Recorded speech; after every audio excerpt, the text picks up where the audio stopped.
Today we are going to go through the tutorial for consumer credit and loans.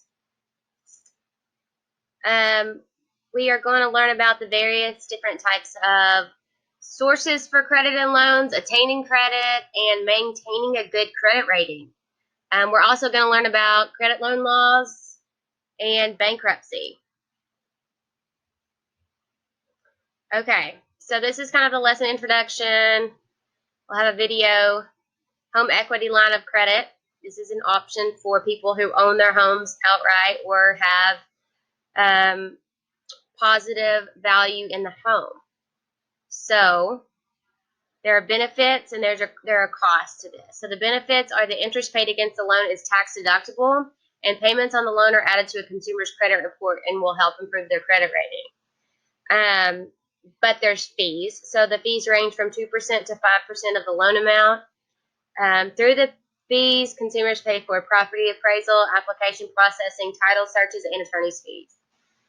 So if you have your house paid off or you have paid a lot into your house, you can take a loan out against the house. There's something called an unsecured loan. Well, here's credit plans, revolving credit. This is where consumers own an amount they do not have to pay off by a specific date. 90-day interest fee. Consumers have 90 days with 0% interest. Installment account. This is where you see you make 3 payments of $29.99 and it's yours. Closed-end credit. A consumer can take out a loan in which you get an entire loan up front. Closed-end loans are specific purpose. Real estate loans generally have 50 to 30-year terms. Car loan repayment periods can be anywhere from 5 to 7 years. So these are, when it's going to be paid off. You have an installment plan. Travel and entertainment credit. This is a non-revolving balance. We have different types of credit cards. Revolving check credit, charge cards. We can think of it like a Visa gift card. It's a prearranged, like if you say, Mom, I need to borrow $100, and she gives you a $100 Visa gift card. That would be a prearranged credit card loan. Okay, here's an activity we're going to look at. Stella, no squeaky toys while I'm making videos. Sorry, guys. Stella's wanting to make noise. She wants to say hi. Say hi to everyone. Where is she? Oh, there she is. I'm squeaking my squeaky toy. Sorry. Okay. Obtaining consumer credit. So we talked about the recession in 2008, right around the time we got out for coronavirus. And what happened was banks lowered the requirements for approving loans and credit. Then consumers spent more by borrowing money.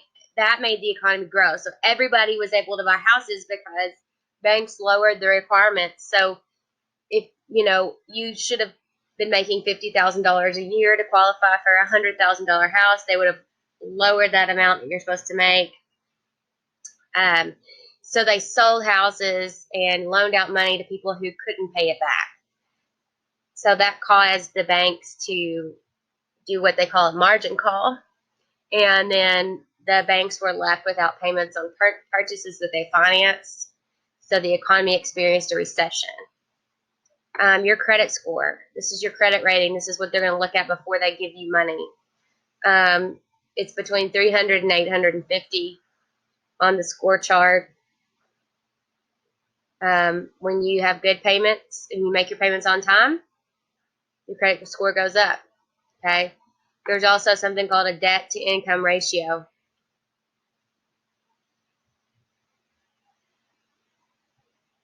So maintaining good credit, pay your bills on time, keep your credit card balances low. You're supposed to have them, I think, 10%. Okay. So, let's see. Where's the answer key? Popping up.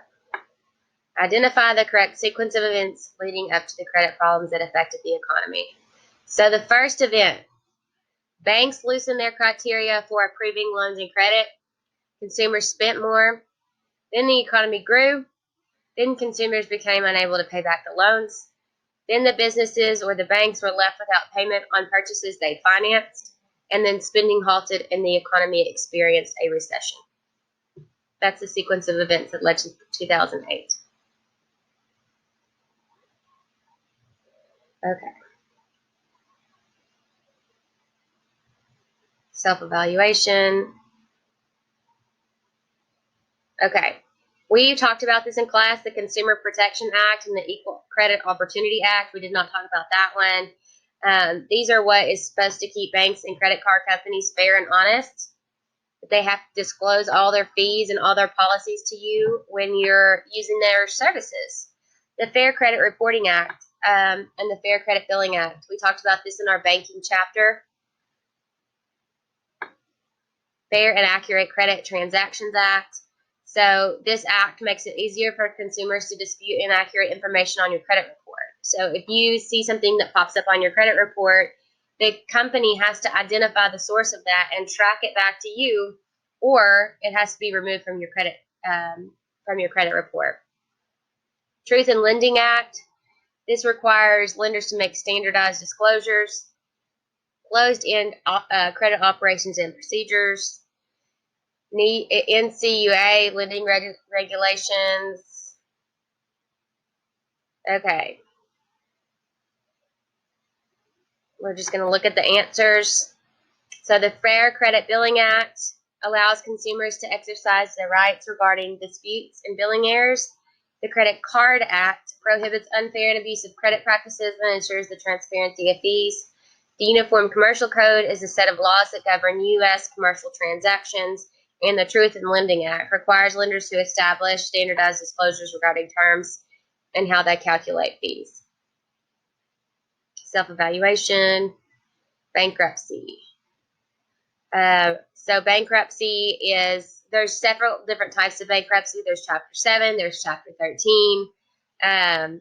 These are pretty much, you're going on a payment plan for how to pay back all the money that you owe because you can't survive paying back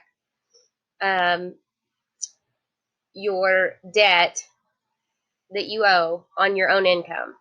So there's Chapter 12. So that keeps you from losing your source of income. Chapter 15, corporate international bankruptcy. Probably what Donald Trump, when we hear about his bankruptcies, there's corporate bankruptcies. So, which type of bankruptcy applies to debtors who have no regular income? Chapter 7. So if you don't have a job, you're going to file Chapter 7. Summary video. Yay. Now let's do the mastery test.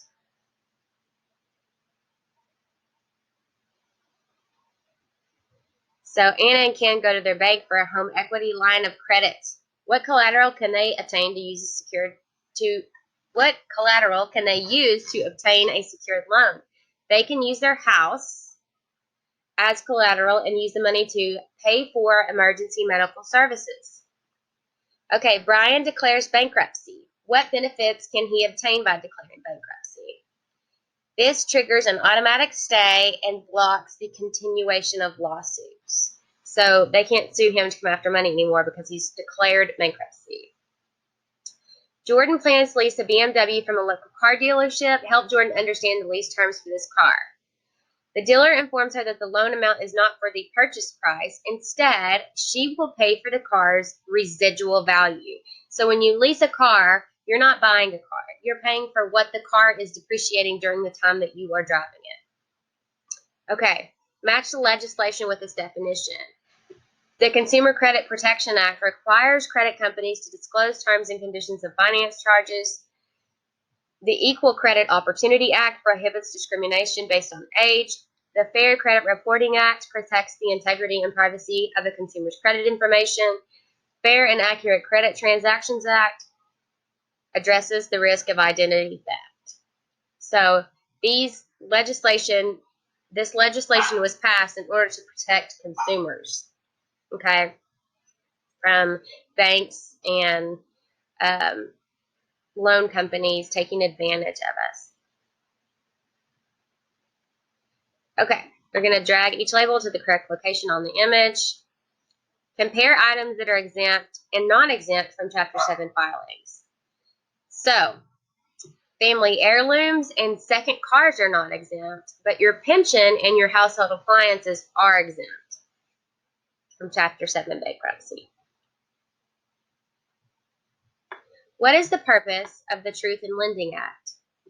It is to keep consumers informed of credit arrangements.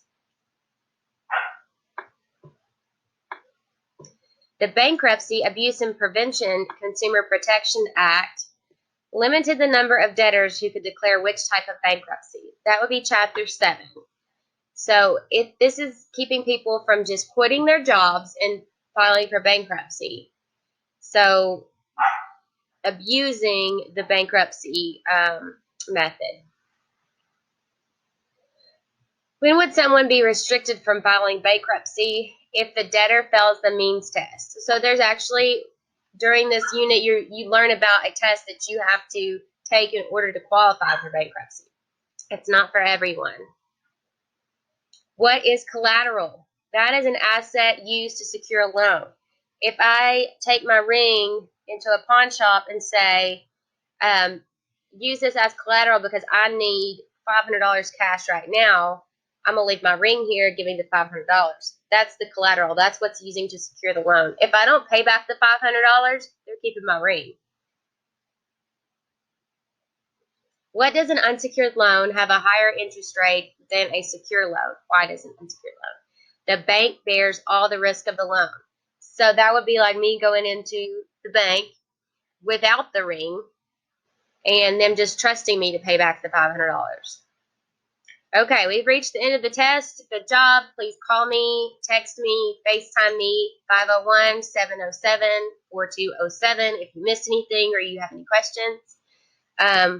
Also, I miss you guys. I love y'all, and I'll see you in the fall.